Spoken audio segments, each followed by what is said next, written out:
Welcome back. Today's video about the bottom line. So I was laying in bed before my shift here.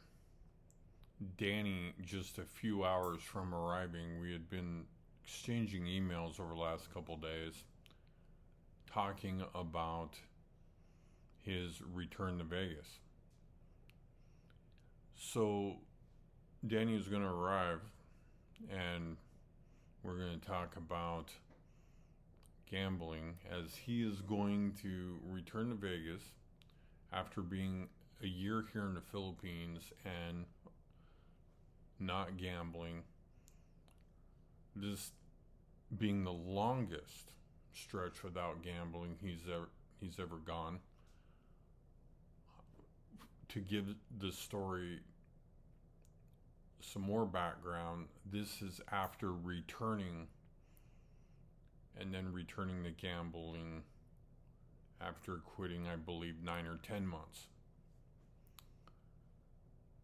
So if you remember, last year I had returned to Vegas.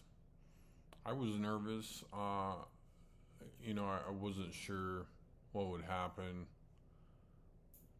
I felt pretty confident that I wouldn't gamble.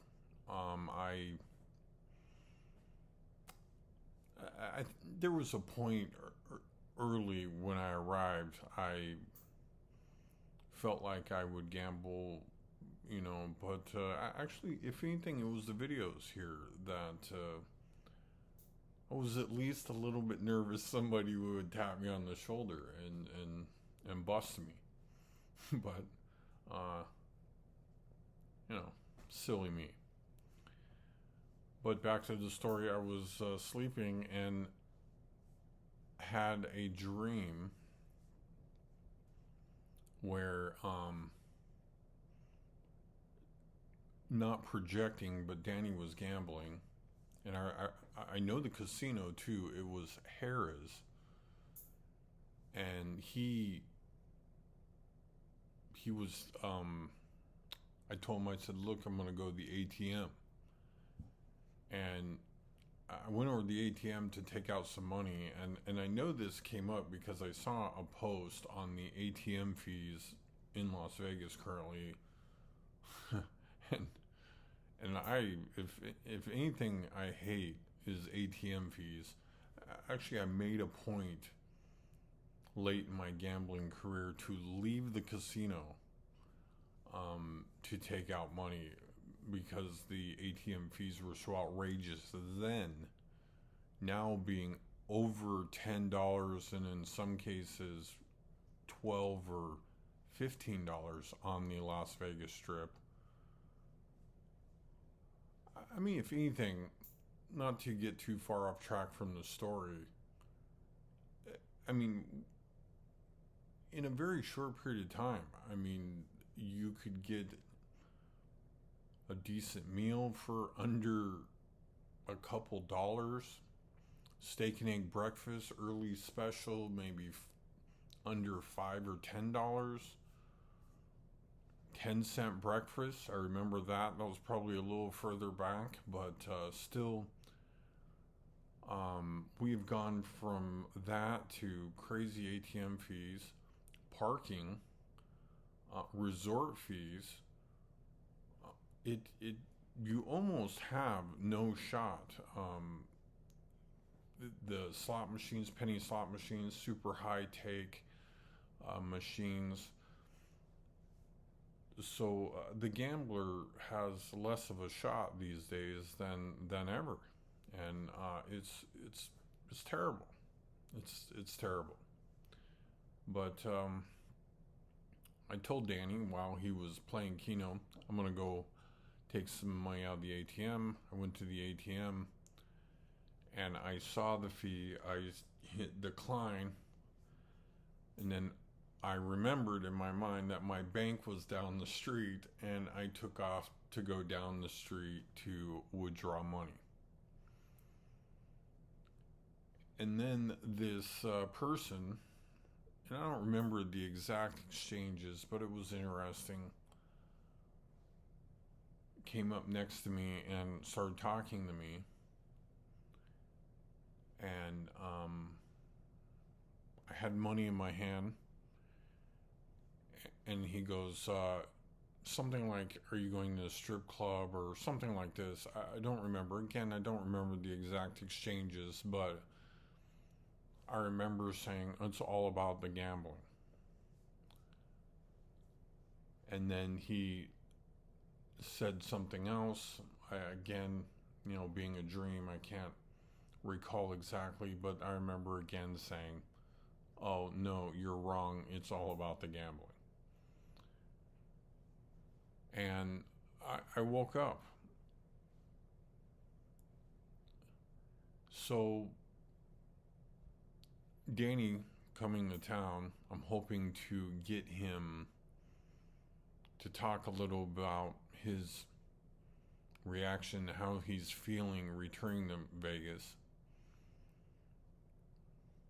And my feeling is, I'm sure what his feeling was when he allowed me to go stay in his apartment while he was here in the Philippines. He's probably thinking, this guy's gonna gamble. So, I'm worried for him. This point in the recovery and the changes that have taken place, which is what the video is about, the bottom line. The recovery has been an interesting one. Gambling for 28 years, you kind of get stuck in, wanting results very fast. And when you quit, I mean, obviously things get better pretty quickly, right? I mean, I feel like most gamblers have quit at least a million times. Maybe I'm wrong on that, but friends, many people, poker players, I feel like I've sworn off gambling enough until they lick their wounds, get some money, get all pumped back up to go gambling again. You start to recover fairly quickly.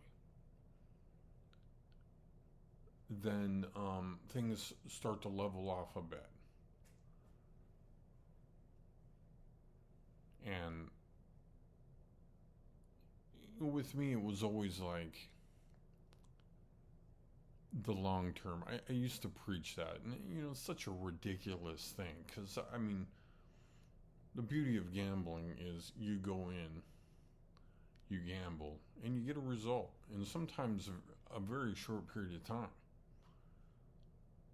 I remember looking at my watch, and making these video poker videos again kind of enforce that sometime a video would be 7, 8, 11 minutes and boom, you hit a jackpot or you hit some sort of payoff in a very short period of time. I mean, otherwise you get busted fairly quickly. That was always the experience I hated. Is I wouldn't mind losing if I got some play for my money, but it was always annoying to go in and just get completely horse effed for your money and never having a chance, I guess, right? So it takes a couple months. I mean, 28 years of gambling, it's tough to put behind you. I mean, things change if anything, people ask me how I feel. I mean, a lot of times I feel like, where am I? I certainly have not lost the gambling spirit. I love to take risks. I take risks every day. So, but I definitely am, just not willing to go in there and give the casino any action. I mean, it's what it boils down to. They've moved the